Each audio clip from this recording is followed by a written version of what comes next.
Y vamos a comentar precisamente estas cifras que se han dado a conocer, esperando además el reporte presencial desde el Palacio de la Moneda. Y saludamos a la decana de la Facultad de Salud de la Universidad Santo Tomás y ex subsecretaria de Redes Asistenciales, Gisela Alarcón. ¿Cómo está, Gisela? Buenos días.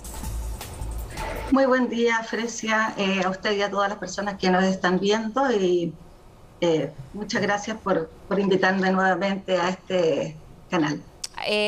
Hablábamos, me imagino que escuchaba de alguna manera las cifras de hoy y el desglose que se hace. Se han aumentado notoriamente y notablemente también los exámenes a nivel nacional, 137.000. Aún así, la positividad también va subiendo mucho, no baja en ninguna parte del país según el MinSal hoy, Gisela. Sin duda, Fresia, esto es lo que se veía venir, ¿no? Esto está reflejando lo que ha ocurrido en el mundo con la ola de variante Omicron, que sin duda ha azotado a todas las regiones del mundo. En todas las regiones, lo que veíamos la semana pasada estaba en incremento, excepto en la región de África, pero en todo el resto de las regiones ha habido un incremento a nivel global de los casos contagiados por Omicron. Y en el caso de Chile, esto está respondiendo claramente a los modelamientos que se habían realizado ya por varios equipos de expertos en nuestro país. Y claramente las cifras que usted mencionaba recién y que han sido dadas a conocer el día de hoy nos ponen en alerta, nos vuelven a decir que esto no está terminado, que la pandemia sigue, que es cierto que Omicron encontró una población mundial y particularmente en Chile vacunada con dosis de refuerzo, lo que significativamente ha disminuido el riesgo de enfermedad grave, pero que no nos deja absolutamente tranquilos. Sin duda que hay pacientes que son más vulnerables y que por tanto usted ha mencionado cómo hay hoy día 400 personas en ventilación mecánica invasiva, y eso no nos puede dejar indiferentes. Sí. Hoy día, claramente, estamos en una mejor condición para enfrentar una ola de esta naturaleza. Tenemos la vacunación, que es nuestro gran pilar, es la gran fortaleza que tiene nuestro país hoy día, y los ciudadanos y habitantes de este país, y también mayor conocimiento médico, mejores formas de tratamiento, pero es tal la masividad de este contagio que sin duda puede llegar a sobresaturar la red asistencial, y además hay que recordar que el personal de salud también se está contagiando. Por tanto, claro, eso nos pone en un riesgo que es distinto, que no es en la cama crítica, pero sí la sobresaturación de la red, y eso no nos va a dejar indiferentes en términos de calidad. Hay un contexto distinto que no tiene que ver solo con la vacunación, porque parece ser menos grave, por lo menos la mayoría de quienes se están contagiando. Aún así, las camas intermedias, Gisela, se están ocupando muchísimo más, y eso podría, además de con lo contagioso que es esta variante Omicron, lo decía usted, está contagiando al mismo personal de salud, que ya viene muy sobrecargado los últimos 2 años, muchos con licencias de otro tipo por cansancio o estrés, más ahora reinfectándose muchos de ellos, ¿no? Porque eso también está ocurriendo, la reinfección. ¿Eso de qué podría ir dependiendo? A ver, Omicron ha demostrado por las características del virus que puede reinfectar a personas que antes habían contraído COVID por otras variantes, por ejemplo Delta. Así que eso está muy demostrado. Se hablaba de un 30-40% de posibilidad de reinfección, por una parte. En segundo lugar, nosotros tenemos que considerar que tenemos una población de adultos mayores y de personas con enfermedades no transmisibles, enfermedades crónicas, que han acumulado daño, históricamente en nuestro país, pero especialmente en estos años de pandemia. No se han podido controlar adecuadamente los pacientes diabéticos, los pacientes hipertensos, cardiópatas, no se les ha entregado a todos en términos de oportunidad sus tratamientos, y por lo tanto lo que estamos viendo en nuestros hospitales en general es que se está requiriendo un aumento de camas que no está tan directamente relacionada a la gravedad, si uno quiere decirlo así, de la infección por COVID, dado que esa persona está vacunada, pero sí lo encuentra descompensado de su enfermedad crónica, y eso ha generado hospitalizaciones. Y en la medida que además de aumentar la demanda, se está disminuyendo la oferta porque tenemos, como tal cual usted lo ha señalado, equipos de salud con contagios, la verdad es que cuando eso ocurre se empieza a producir mayor riesgo para la población porque no tenemos la cantidad de personas y la calidad suficiente para atender a las personas en la red y eso genera un riesgo mayor. Por lo tanto, aquí hay un llamado al autocuidado. Sí, de todas maneras, ¿hay algún grupo más expuesto a contraer o reinfectarse, Gisela? Más que a la reinfección, yo diría que los grupos que están siendo más expuestos y vulnerables y claramente pueden llegar a ventilación mecánica y una situación de gravedad, siguen siendo los grupos de riesgo que se habían mencionado desde el comienzo de la pandemia. Pacientes de mayor edad, de edad muy avanzada particularmente, pacientes con diabetes, pacientes con obesidad, pacientes inmunocomprometidos. Y hay un punto también en niños y niñas.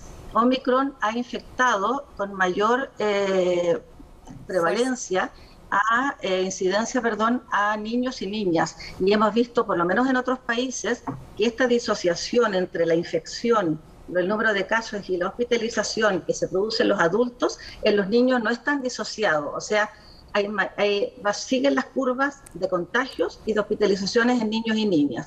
Eso se ha explicado en parte porque son población menos vacunada, obviamente, o no vacunada derechamente porque son niños muy pequeños, y también porque la inmunidad natural de los niños y niñas aparentemente protegía mejor contra Delta que contra Omicron. Por tanto, hay una población vulnerable y sin duda que la vacunación ha disminuido el riesgo en una cantidad, pero impresionante. Y tenemos que dar gracias a nuestro país que estamos ya prácticamente en la cuarta dosis ya para los adultos mayores en la próxima semana, el personal de salud, los inmunocomprometidos.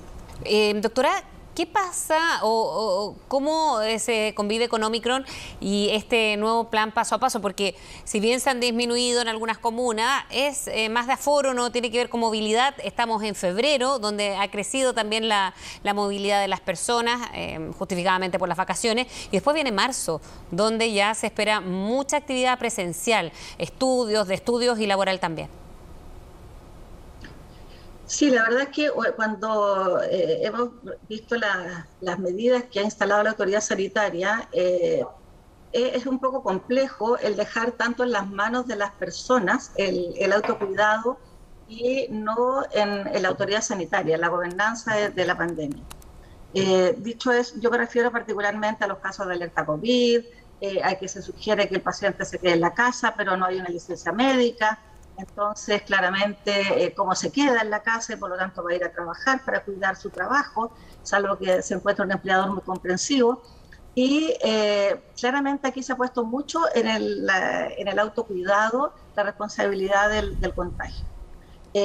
Yo creo que hay que seguir apelando a, por ejemplo, medidas como la vacunación. En eso, sin duda, la autoridad sanitaria ha seguido insistiendo y hay que insistirlo cada vez que se pueda. Es lo que nos está salvando la vida a muchos y muchas personas en nuestro país, claramente, de eso ya no hay duda prácticamente, está toda la evidencia a favor de esa demostración, pero también, por ejemplo, el exigir el pase de movilidad.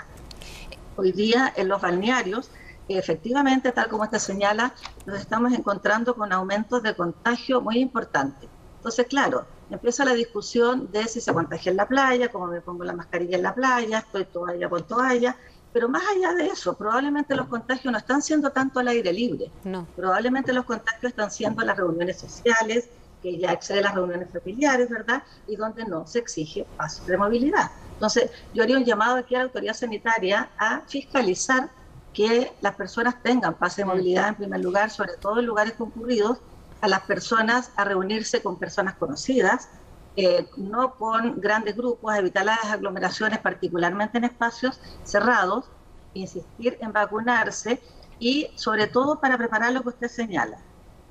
En otros países el pic ha sido muy rápido en subir y muy rápido en bajar. Eso les quería preguntar, ¿cómo lo proyecta? Si es con esta alza, pero que sigue en alza, digamos, en algún minuto tendrá que bajar, pero eso ¿cómo se puede ir proyectando con esta contagiosidad? Leía más temprano que un 1% de la población se contagió en la última semana, lo que es muchísimo, después de 2 años, con este tipo de Así es. de cifras, ¿no? Así es, la experiencia en otros países ha sido, y particularmente donde partió Omicron, pasó aquello, el pic es muy rápido y también la bajada es muy rápida. Nosotros todavía estamos en ascenso, así es que es muy difícil predecir cuándo va a comenzar a bajar. Todos esperamos, y aquí yo creo que hay una esperanza por sobre la evidencia, todos esperamos que marzo ya nos encuentre en una situación en bajada, particularmente porque se requiere que niños, niñas y adolescentes y jóvenes puedan volver a sus actividades presenciales en educación, pero para ello se va a requerir condiciones adecuadas, por una parte, y también no necesariamente, o sea, no estar en este pique y en este ascenso. Por otra parte, yo también quiero hacer un llamado, si me permite eso, Frecia, porque la verdad que lo que estamos viendo en otros países, que se han liberado medidas, que ya no se usan mascarillas, que se define que está terminada la pandemia no termina por decreto, no termina porque nadie diga se terminó. La pandemia va a terminar probablemente cuando la población a nivel global se encuentre vacunada suficientemente, por lo tanto hay que insistir en las vacunas entre los diferentes países y en la equidad de la vacunación. No basta que nuestro país esté vacunado, eso ya quedó claro con Omicron, pero también hay que mirar que las situaciones de los países son distintas, que los sistemas de salud son distintos, que el daño de salud en los adultos mayores es distinto en Dinamarca, por ejemplo, que en Chile, y como en Estados Unidos, un país de alto ingreso, hoy día tienen una letalidad muy alta, son el país que ha tenido la mayor letalidad por Omicron, y eso justamente tiene que ver con población no vacunada, con acumulación de daño, muchas personas obesas, hipertensas y diabéticas, y también con un sistema de acceso no universal a la salud. Entonces, no es un momento para relajarse, tampoco para cundir en pánico, pero es un momento para tomar todas las precauciones para que justamente logremos luego llegar al pic y comenzar el descenso. Exactamente, doctora. Muchísimas gracias por haber hablado con CNN. Que tenga buen día. Muchas gracias, Frecia. Buen día.